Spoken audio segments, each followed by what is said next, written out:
Bismillahirrahmanirrahim. Nadimtu ala syai'in, tidaklah aku menyesal terhadap sesuatu, kata Abdullah bin Mas'ud. Ma nadimtu ala syai'in nadami, tidaklah aku menyesal akan sesuatu ketika matahari itu telah terbit yang sebelumnya tidak terbit.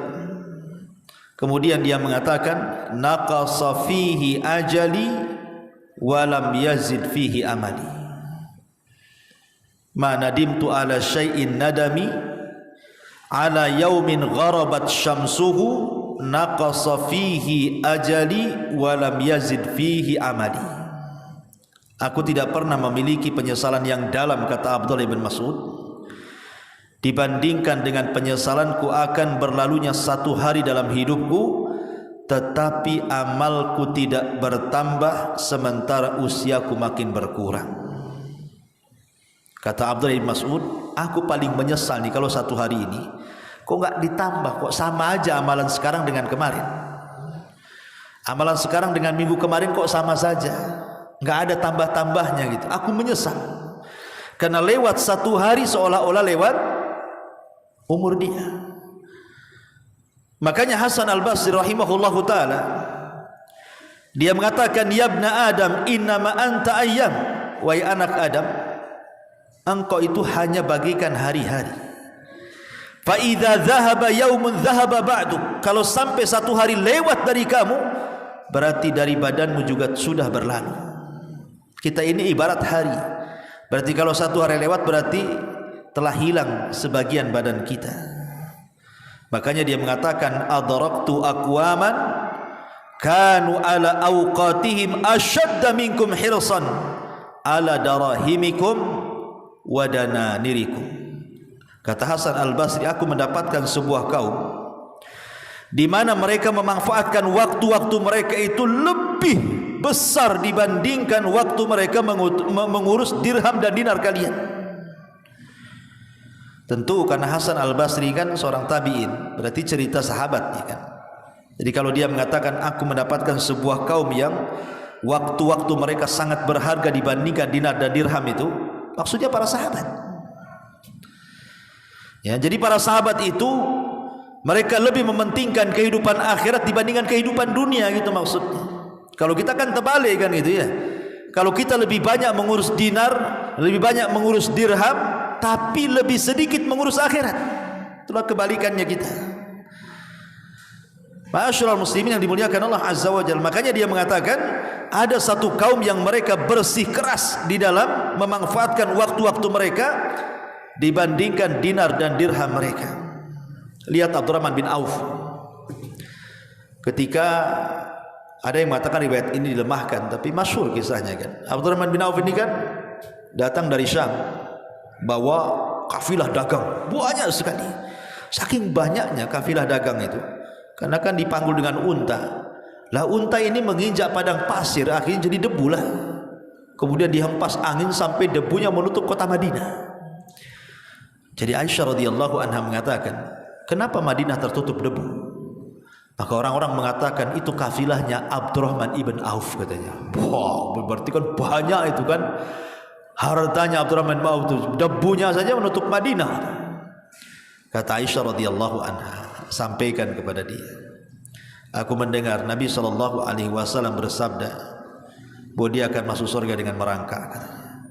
Sampailah kepada Abdurrahman bin Auf, kata dia apa? Aku tidak mau merangkak, katanya. Aku ingin lari dan ku infakkan semua hartaku, katanya. Semua diinfakkan.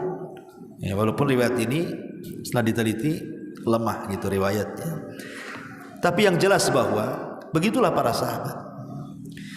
Bahkan ada satu hadis, tetapi juga hadis ini sangat lemah ya. Kalau seandainya hadis ini sahih, ngeri sih.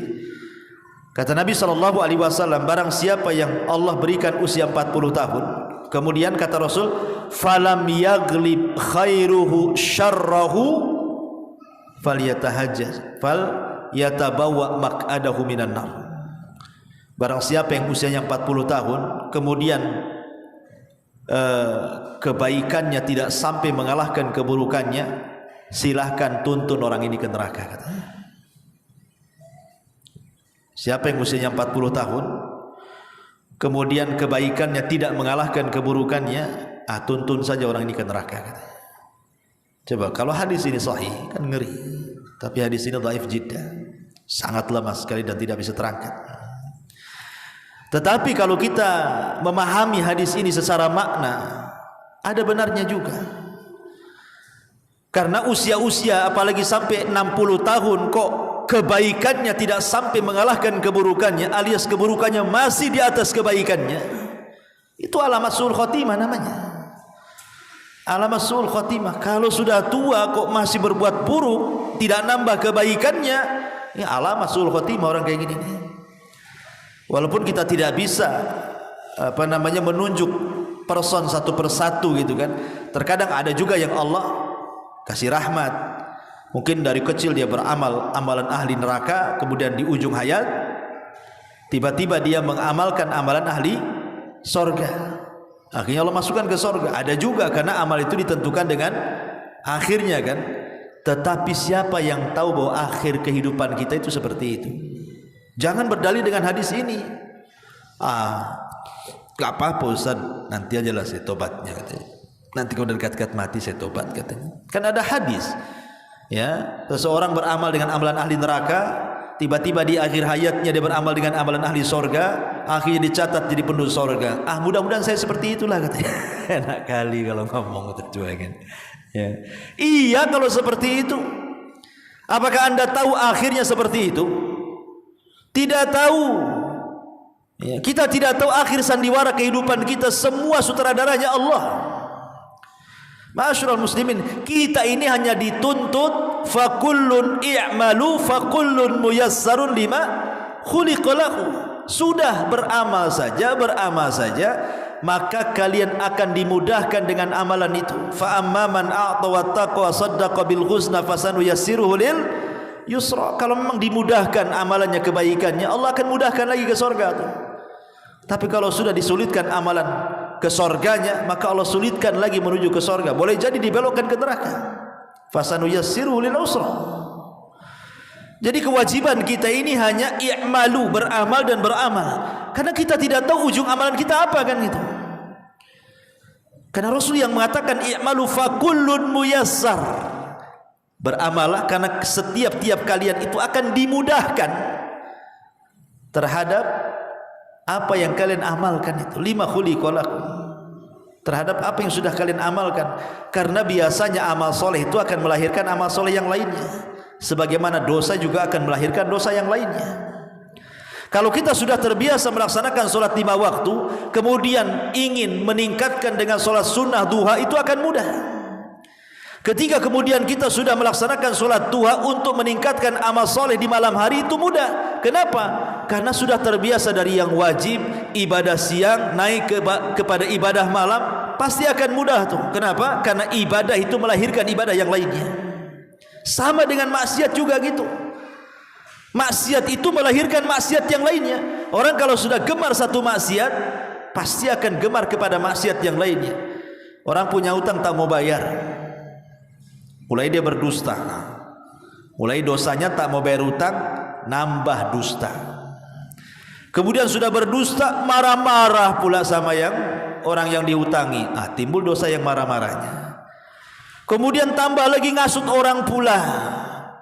Dia yang utang, dia yang gibah kawannya. Mulai ngerembet tuh dosanya kemana-mana. Dosa itu melahirkan yang lainnya. Makanya kalau seandainya orang sudah tua kok tidak bertobat, itu merembet dosanya itu. Akhirnya dia meninggal dalam kondisi su'ul khotimah.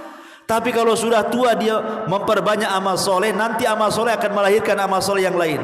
Amal soleh yang lain melahirkan amal soleh yang lainnya. Akhirnya boleh jadi Allah tutup dengan amal soleh yang terakhir dia kerjakan. Kan alhamdulillah. Ya, jangan menerka-nerka.